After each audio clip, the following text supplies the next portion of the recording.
This presentation is delivered by the Stanford Center for Professional Development.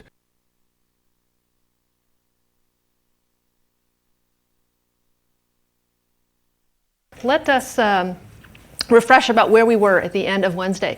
As we had talked about the vector form of the buffer, so the editor buffer that's backing the word processing client, and the two-stack version, right, where we're shuffling stuff off and on the before and after stacks to get things done. And when we were looking at the main 6 operations, we're looking at the 4 cursor movements and the 2 editing operations, right, that we had traded off where editing had been slow in the vector to where editing was now fast, but then these long-distance movements were slow because of the shuffling. And then there was a little discussion at the very end about how this probably increases our space requirements because we're now keeping 2 stacks that are each capable of holding the entire contents, as opposed to just one vector here with its slop. So that was where we were at. We're still kind of in the pursuit of this holy grail of could we get it to where everything's fast? Is it always a matter of trade-offs, or can we just invest some more smarts and some more cleverness and hard work and squeeze it down to where we can get everything to perform efficiently? And so typically when computer scientists say they want something to perform efficiently, they're hoping for log n time or faster. Constant time is the best. Log n grows so slowly that in fact logarithmic time is effectively constant for all values of reasonable values of n up to millions and billions. And so typically anything that's linear or higher is often a weak spot that you're trying to look at, and certainly things that are quadratic or exponential are definite opportunities for improvement. So let's look at this idea of the linked list.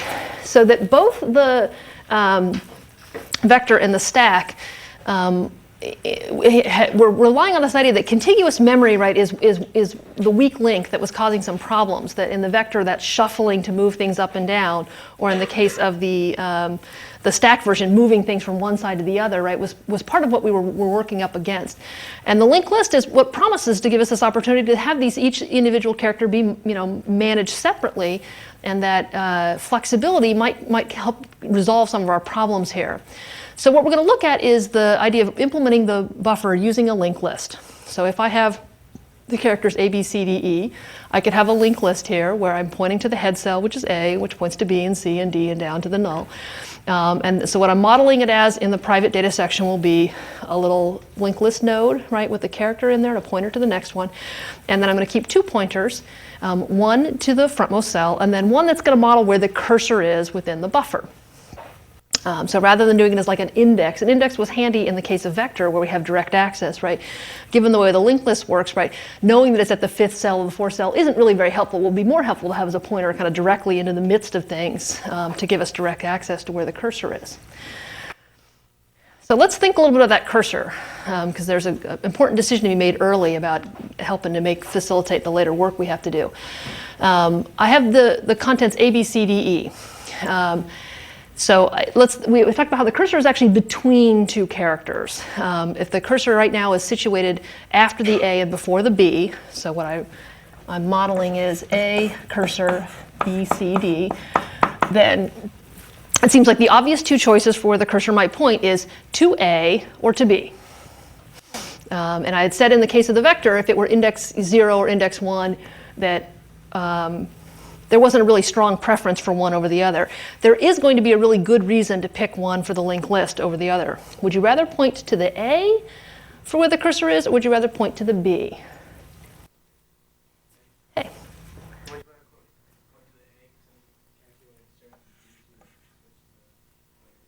Exactly. So the idea is that when I'm at the cursor position is there, the next edit actually goes in between the A and the B. So if I insert the character Z, it really does go right here.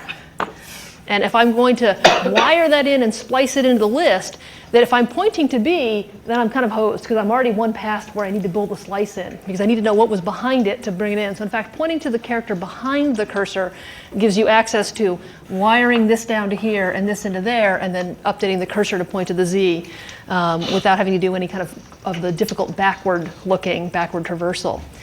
So that strongly suggests what it is. It's going to point to A when it's between A and B, B when it's between B and C, and so on. There's another little point here, though, which is there are actually 5 letters right, in the cursor, but there are 6 cursor positions. It could be at the very beginning, in between all these, or at the very end. And the way we've chosen it right now, I can identify all of the 5 positions that have at least one character to the left. Right? So pointing to the A means it's after A, pointing to the B is after B, and so on, all the way down to the E. But I don't have a cursor position for what representing when the cursor is at the very beginning of the buffer. So one strategy I could use, right, is to say, well, I'll just use a special cursor position of null. Right? I need one more pointer value to hold on to, and I could make a special case out of this, oh, cursor is null. Once I've done that, though, I've actually then committed myself to this thing that's going to require all my code to be managing a special case of, well, when the cursor is null, do something a little different than when the cursor is pointing to some cell. I'm going to show you a way that we can kind of avoid the need for making this special case out of it by wasting a little bit of memory and then reorganizing our list to allow for there to be a 6th cell, an extra cell that we call the dummy cell. So in this case, that cell would go at the very front. It would have no character. I just let the character field be unset. It's not really a character. What it is just a placeholder. And when I created the buffer to begin with, even when it's empty, it's always going to have that cell. I'm going to create that cell in advance and kind of have it sitting ready and waiting, and that cell never gets deleted or moved or changed. In fact, the head of the list will always point to the same cell from the beginning of this object's lifetime to the end, so it will never change this at all. And the cells that follow it are the ones that are going to be changing and growing and rearranging in response to editing commands. What this is going to buy us is a couple things. First off, it's going to make it so that there is a 6th cursor position.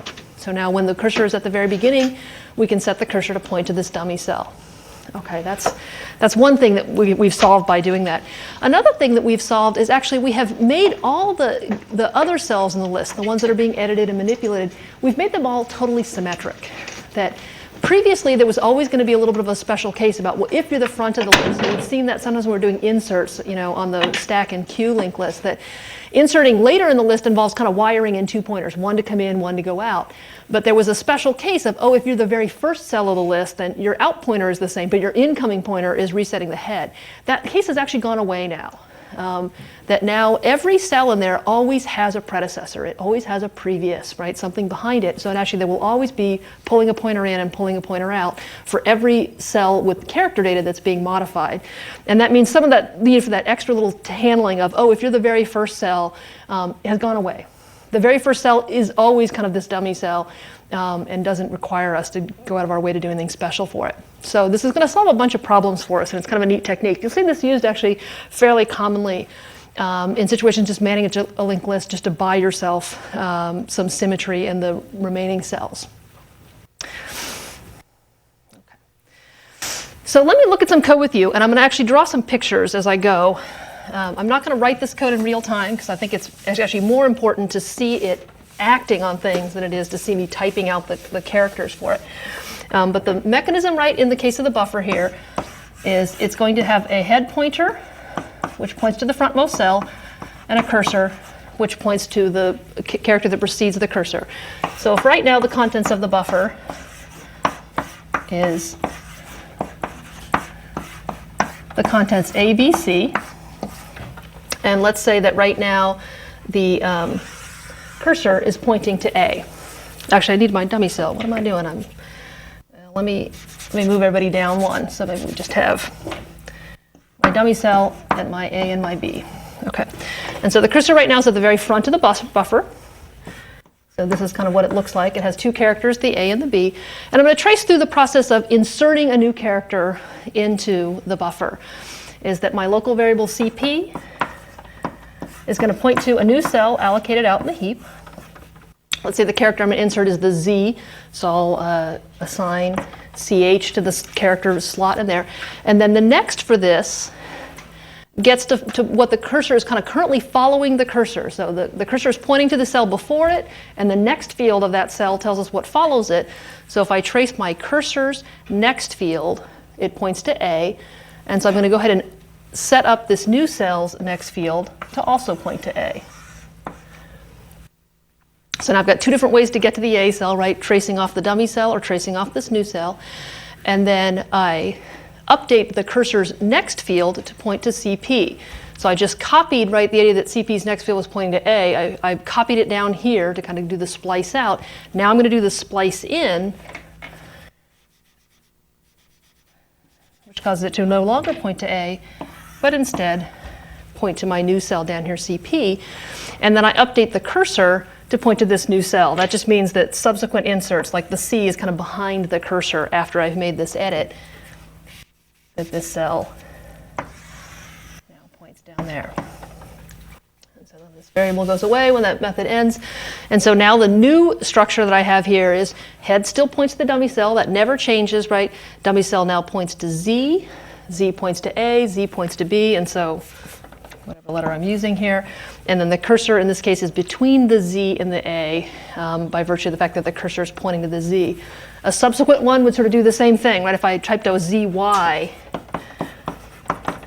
after I did this, right, we'd make a new cell over here. It would get what was currently coming out of the cursor's field, the next field, right? We would update cursor's next field to point to this new one, and then we would update cursor to point to this guy. And so now following the list, right, dummy cell, Z, Y, A, B, cursor pointing to the Y, which is the character directly to the left of the cursor. And so inserting in any position now, front cell, middle cell, end cell, doesn't require any special case handling. So you don't see any if of things. And you'll notice that you'll never see an update to the head directly here. That the head was set up to point to the dummy cell in the constructor and never needs any adjusting. It's only the cells after it that require the rearrangement of the pointers coming in and out. When I'm ready to delete a cell, then the mechanism for delete in the buffer is to delete the thing that follows the cursor. So if I have ZYAB, this is the character that delete is supposed to delete, the one after the cursor. And so the first thing it looks at is to make sure that we're not already at the end. In the case of the linked list form of this, right, if the cursor was pointing to the lastmost cell, and then we looked at its next field and saw that it was null, that would be the clue. Oh, it's pointing to the very last cell. There's nothing that follows it. So we have a quick test to make sure there's something there to delete. There is something following the cursor. And in this case, since the cursor is pointing to the Y, we're good. It says, look at its next field. It points to A.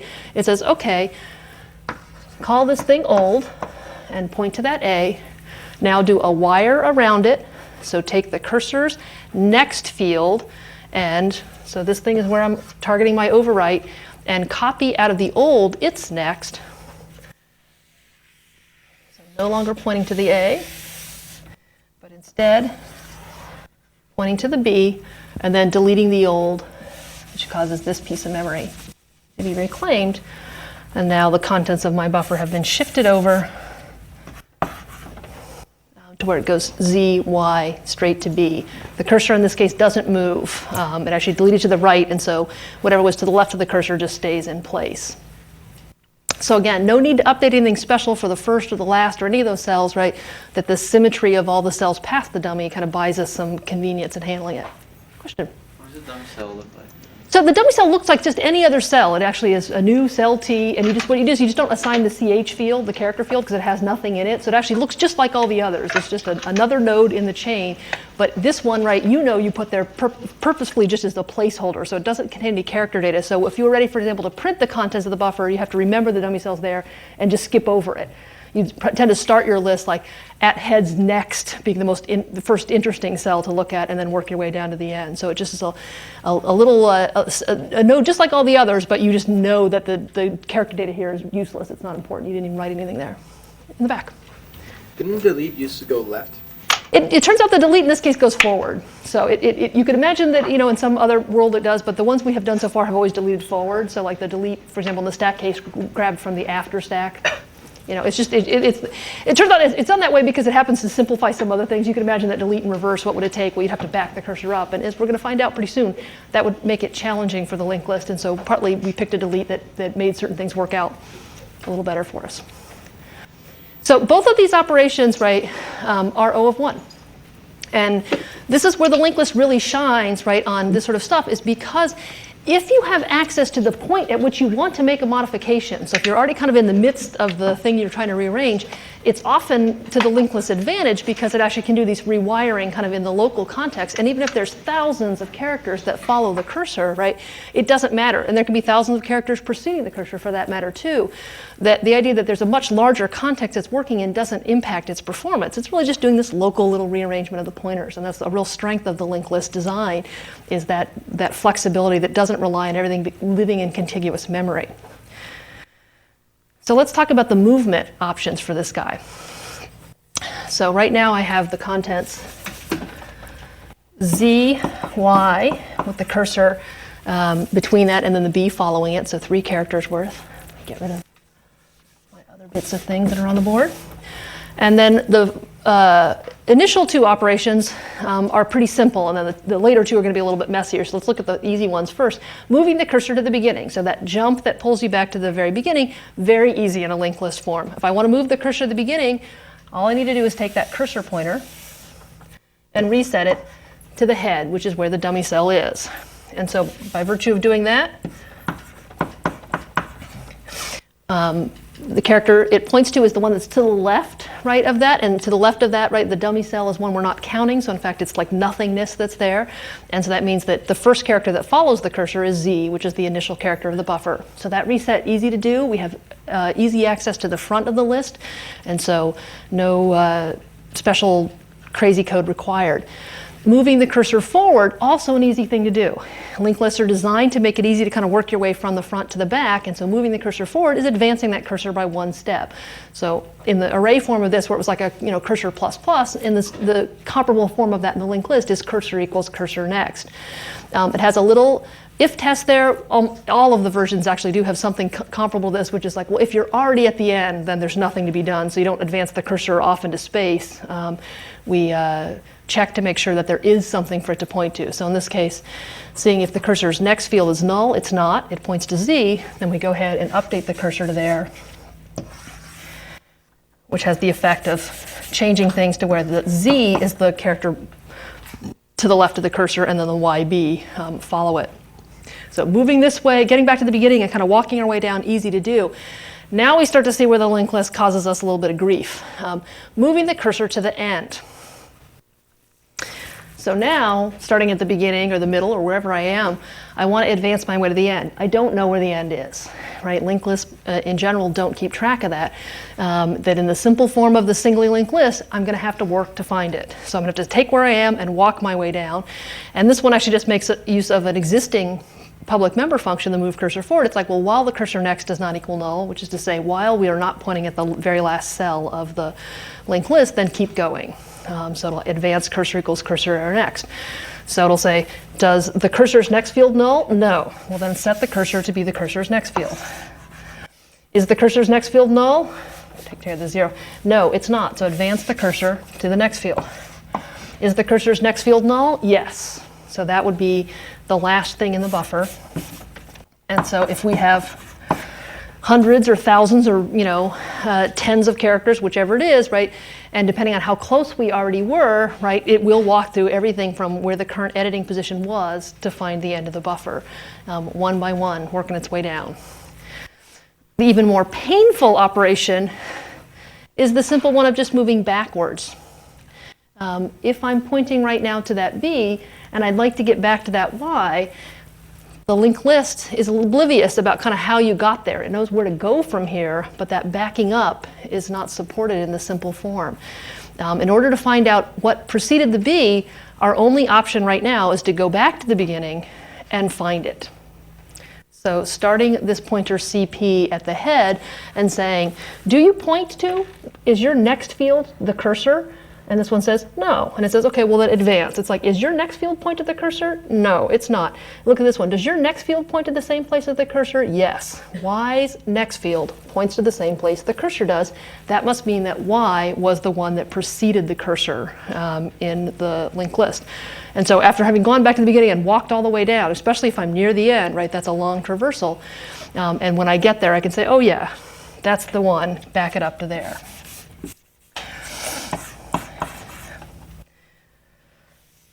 Walking all the way down. Okay, Some good linked list coding, good practice in there, but again, a funny set of trade-offs, right? Anybody have any questions about any part of the code? In the end, why can't you just, could you save the address in a pointer, and then, if the person wants to go to the end, they just access that? That is a great idea. It's like, so what about improving this? So right now, if all we have is a pointer to the front, and each pointer has only a pointer to the next, it's like, well, maybe we need to add some more stuff, right? Track some more things. Like, what if we tracked the tail?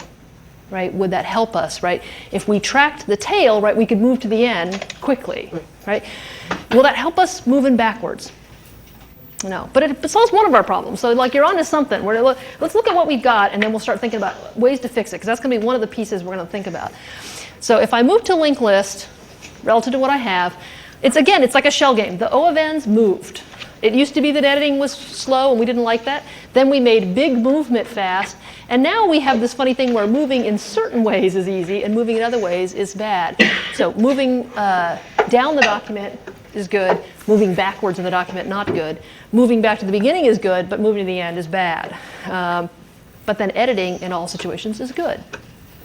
Another sort of quirky set of things. It just feels like, it's like that game where the gophers pop their heads up and you pound on them and they just show up somewhere else, right? As soon as you get sort of one thing fixed, it seems like something else, had to give.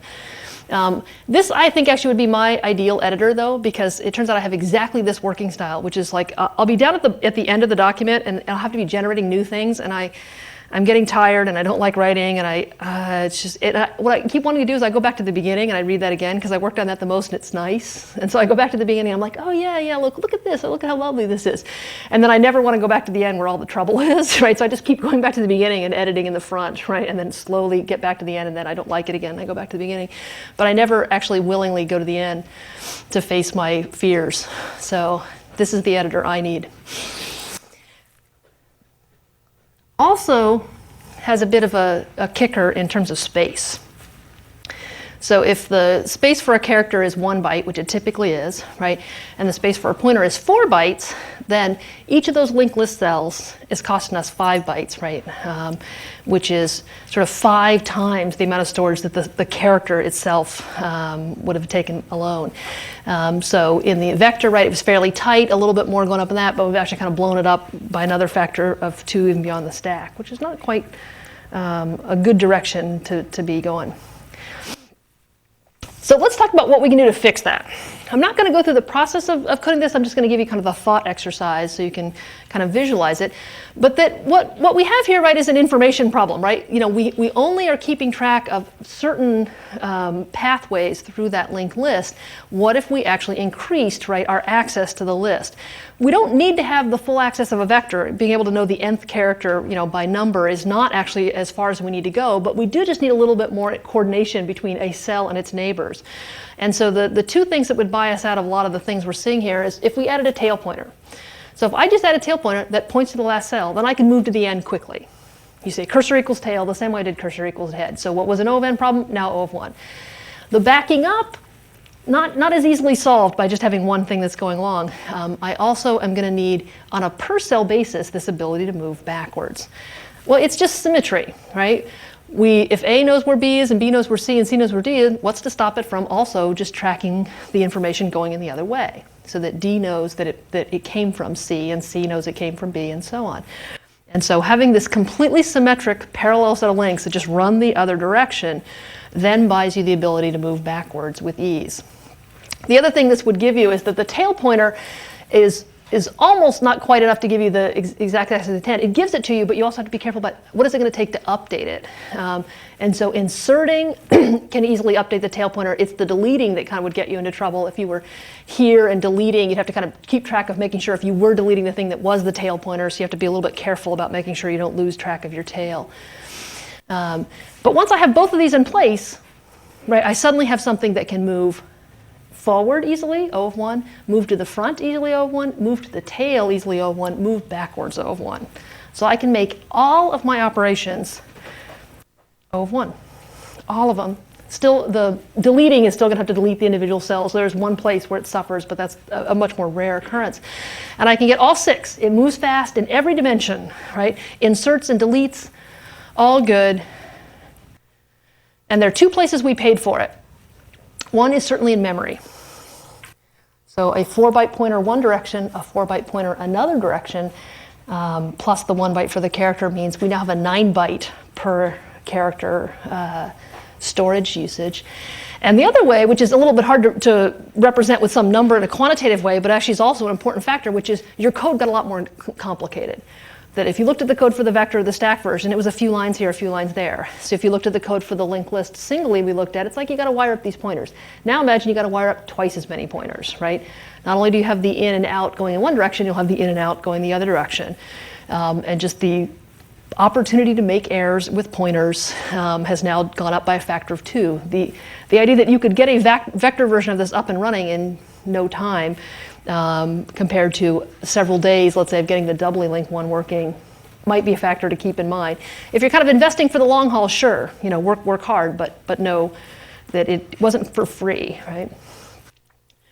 So you've got this 1 byte 8 points of pointer, 89% overhead. Okay, that's a lot of overhead, right, for small bits of data.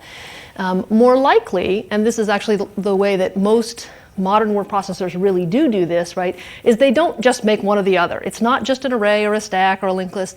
They actually look at ways to combine the features of both to get a hybrid, where you can take some of the advantages of one type of data, but also try to avoid its worst weaknesses. And so the most common way they're going to do this is some kind of chunking strategy, where you have a segment of the buffer that kind of is moved aside and worked on in one little array. It might be that those arrays are 10 or 20 or a sentence long, a paragraph long. It might be that actually they're dictated by when you change styles. So all of the code that's in one font kind of gets moved into one chunk, and as soon as you change styles, it breaks it into a new chunk that follows to kind of keep track of both the formatting information.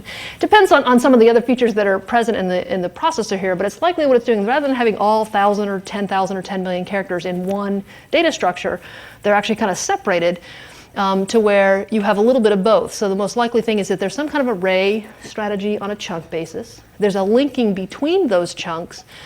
And what this allows you to do, right, is share that overhead cost.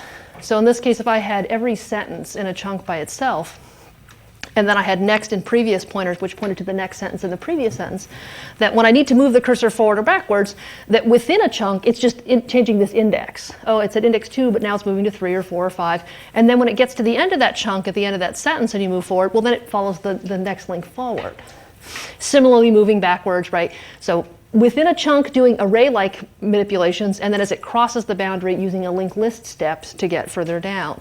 And so when it needs to move to the front or the back, right, those things are easily accessible using head and tail pointers. When I need to do an edit, it operates in this kind of array-like way when there's space within that chunk. So you start editing within a sentence, then it would kind of do some shifting on that array. But the array itself being pretty small means that although you are paying that cost of shuffling, you're doing it on a smaller chunk. It's not 1,000 characters that have to move, it's 20 or 40 that have to move within that sentence. And that when you need to insert a new sentence or a new chunk in the middle, right, you're doing linked list-like manipulations to build a new chunk and insert and splice. And so you have that flexibility where the remaining characters around it aren't all affected by it. So you have kind of local array editing and global linked list editing that gets you kind of the best of both worlds. But again, the factor, right, is cost showing up in code complexity. Right, that what you're looking at is kind of space-time trade-offs. Well, I can throw space at this. Sometimes people will say that in computer science. Well, I can throw space at this and get better time. So the double linked list is a good example of something that throws space at a problem to get better time. There's a lot of overhead. Moving to the chunk list says, okay, well, I want to get back some of that space. I'm not willing to invest 90% overhead to get this. Can I find a way to take a whole sentence worth of thing and add a few pointers here? That means that there's only 2 4-byte pointers per each sentence as opposed to each character, and that really way reduces the overhead. But then now, right, the problem is still back on your shoulders in terms of effort, which is now I have both an array and a linked list and doubly links and a lot of complicated stuff flying around to make it work. So, but it does work out, and it's kind of the process that actually the designers go through when they're building these kind of key structures to say, well, what are the options, and do any of the basic things we know about work? What about building even fancier things that kind of take the best of both worlds and mix them together and have a little bit of the weaknesses of this, a little of that, but none of the really awful worst cases present in the end result. So in this case, you'd have a lot of things that were constant time where constant was defined by the chunk size. So O of 100, let's say, if that was the maximum chunk size, to do these things, as opposed to O of n for the whole document. So kind of a neat little thing to think through. There was a time, just so you can feel gratified about how I have worked you very hard, but actually in the past I've been even harsher, was we actually had them build the doubly linked chunk list editor buffer.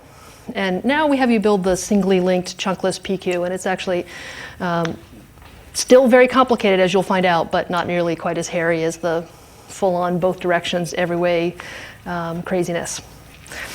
But you can kind of imagine in your mind. All right, any questions about editor buffer? We've got 2 more data structures to implement. 2 more things that we've been using and happy to have in our arsenal that we need to know how they work. Let's talk about map first.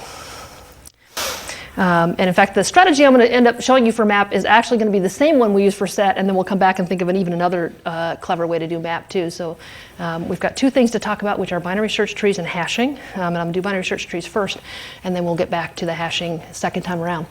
So map is probably the, next to vector, probably the most useful thing we've got going in your class library there. That all kinds of things that do lookup-based activities, looking up students by ID number or phone numbers by name, any of these kind of things where you need to have this key and associated satellite information, and you'd like to be able to do that retrieval and update quickly, the map is the one for you. So if you remember, it's key value pairs. It's all about key being the identifying mark that allows you to find the associated value. And then the value is actually just being stored and kind of retrieved without examining it or using it in any interesting way. And what we're really interested in here is how to make this guy work very efficiently. So efficiently being hopefully log n or better. If we could get that on both the update operations that add and remove things from the map, as well as the lookup operation, then that would please probably all of our clients immensely if we can get both of those going well. So I'm going to build you a map. I've probably got enough time to do that. That attacks it from using simple tools to start with, just to kind of get a baseline for what we can do. Vector, our old friend vector. Can't get too much mileage out of vector, apparently, because you can always find a way to kind of make it do something useful for you. Gives us the convenience of managing that thing with low overhead, direct access. Seems good. We make a pair struct that has the key and the value together. We store it into a vector. And then we may or may not sort that vector. And if it's sorted, there's probably some good reasons to think about what order to sort it in and what information to be using to sort that. And then we'll implement get value and add. I'm just going to go through doing it rather than talk about it. That we'll just go over and make a vector happen. So let's get over here into Xcode. And so let's take a look at mymap.h. And so actually, all I'm going to put in there is add and get value. And the other ones, like contains key and remove, can be an exercise left to the reader. But these are the 2 operations that really matter to us, right? Getting something into there and getting something back out. And so as I said, I'm going to start by building this thing on vector. So let me go ahead and indicate that I plan to use vector as part of what I'm doing.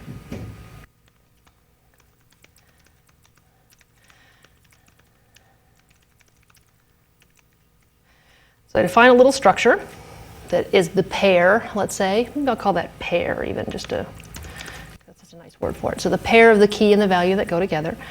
And then what I will store here is a vector of those pairs. So they'll give me a key and a value. I'll stick them together in that little struct, stick them into my vector, and hopefully be able to retrieve them later. So given that I'm depending on only vector, I don't have any other information, I don't technically need to actually go out of my way to disallow the memorized copying, because vector does a deep copy, but I'm going to leave it in there because I plan on going some places that's going to eventually need it. I might as well just be safe from the get-go. The vector will be set up and destroyed automatically as part of just management of my data members. So actually I don't have any explicit allocation and deallocation. So if I look at my constructor and destructor, they'll be totally empty. And then add and get value are where I'm going to actually get to do some work. So before I implement them, I'm just going to think for a second about how this is going to play out. Let's say I'm doing a vector that's storing strings and their length. Let's say it's just a map of string to int. And if I do, m.add car. I want to store a 3 with it. And so on the other side of the wall, right, what we're going to do is make a little struct that has the word car and the number 3 in it, right? And then we package it into our array. And so then we get a second call to put something in like dog, also with a 3, right? Then we'll make a second one of these and stick it in our array. And so on. So the idea is to have the vector kind of really manage where the storage is going, and then what we'll just do is package it up and stick it in there. The one thing, though, that I have to think a little bit about, because it sounds like add should be pretty easy. It almost seems like what I need to do is something as simple as this. And I'll start to write the code, and then you can tell me why this isn't what I want to do. I say pair tp, and I say p dot key equals key, p dot value equals val, and then I say entries dot add p. Almost, but not quite what I want. What have I forgotten to take care of? If it's not already in there, right? So that this has to do with just what's the interface for map. What does map say about if you try to add for a key a different value? So in the case of this one, it didn't quite make sense that I would add something, but let's say I accidentally put car in there with the length 2 the first time, and I went to go fix it, right? That my subsequent attempt to ask it to store car with the proper value 3 doesn't create a totally new entry. It has to find the existing entry that already has car and overwrite it. So the behavior of mad could be an add when it was not previously existing. It also could be an overwrite of an existing value. So in this case, we do need to find if there is an entry that already has that key and just replace its value rather than add a second entry with the same key. So at any given point, right, in this whole vector, there should be one entry for each unique key. So I have to do a search. And let me write this code first, then I'm going to mention why I'm going to decompose it in a second. If I do entries.size, I++, and then I'm like, if entries of i.key equals key, right, then let's break. But let me pull out I so I can get access to it when I'm done. So after this loop exits, right, if I is less than entries.size, then I know that it found a match. In the case where it went through all of them and it never hit the break, right, then I will have gone all the way to where it is exactly equal to entries.size. If it didn't, right, then I just have a place to overwrite, and I can say entries of i.val equals val. And then otherwise, I go through this process of adding a new one. I had to go hunt that thing down and replace it. That code, when you look at it, you can say, gosh, I feel like that code's going to be familiar, right? Because that idea of searching to find a match to the key probably is going to come in really handy when I need to do get value. That it has the same exact problem of, oh, I've got to go find that match. And so in fact, that kind of motivates the idea of like, well, why don't I just take this little piece of code and separate it out and do a helper that they can both use. I may not have planned for this from the beginning, but once I see it happening, I might as well fix it. So I can say find index for key, that given a key will return to you the array, the vector index at which that key is, or a -1, let's say.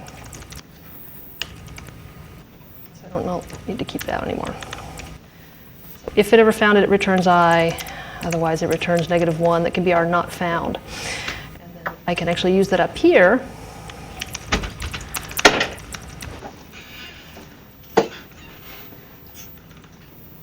And then I can say if found does not equal -1.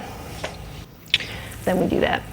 And then that tells us that this little piece of code is going to come in handy right up here in terms of get value. If found does not equal -1, then we can return that. And what is the behavior of get value if it didn't find it? Does anybody remember? I ask it to get the value in this case for the string, lollipop, and it's not there. Does it return 0? What does it do? Contract for get value. Remember? Oh yeah. Is that it raises an error. There is not a sort of general case return value you can produce here that will really kind of sufficiently describe to someone who's made this call in error what happened, right? I can't return 0 because it happens to be that sometimes I'm putting ints, but sometimes I'm putting strings or structs or other kinds of things, that there is no general 0 or -1 to use. So the behavior of get value is if you ask it to retrieve a value for a key, it ought to be there. So the corresponding implementation would likely also just go through the process of having contains key, which would call find index for key and check. That could be used by the client if they need to know in advance that it's really there. So let's see how I'm doing. Let's go back to my code here. And typing, not my specialty, and just see that I can put something in and get it back out would be a good first test to see that things are going as they should. Oh, no, it didn't like that. Oh yeah, find index for key.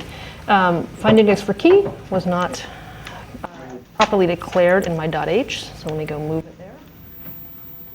I'll put it in the private section because I don't want this to be something that is exposed outside of the implementation. That the idea that there is an index and that there is a vector is really not something I'd want to make part of my public interface. That's really just an internal detail of how I'm managing stuff. Something about what I did. Oh yeah, how about I use the right name for that? One more case. Yes. So let me just take a look at them both before I let the compiler tell me what is and isn't right about them. So they're both doing find index for key, doing a linear search. If it came back as not -1, pulling out the matching value or overwriting it, and then in the case of adding or raising the error.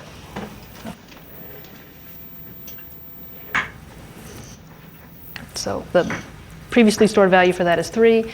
And if I go and I do one of those tests that's always good to know is what happens if I ask it for something that doesn't exist, making sure that the error handling that I put in there does what it was supposed to do, right? Any questions about the code that I wrote here? So vector is always a kind of a good starting place for these things because actually it tends to use very simple things and tends to lend itself to easy code. But because of vectors constraints being a contiguous back structure, right, there's likely to be some performance implication. And in particular, right, in the unsorted case here, both add and get value involve doing a linear search. In some cases, it'll find it quickly at the very beginning or even halfway through. In other cases, it won't find it at all and have to search through the whole thing. So on average, if you figure it's equally likely to be in any position or not there at all, it's going to have to look through at least half of them or more. And so we can say, yeah, they're both linear. If we change it to be sorted, which is the first obvious improvement to make here, then get value gets a lot faster because we can take advantage of binary search. I sort it by key. So ignoring the values just are satellite data, but stored in order of key, then, you know, all the A words, B words, C words, D words, whatnot. And so then blocking it down the middle and seeing which half to look at and then looking at the quarter of there and the eighth of there is going to very quickly narrow down on where it had to be if it's there or that it wasn't there at all.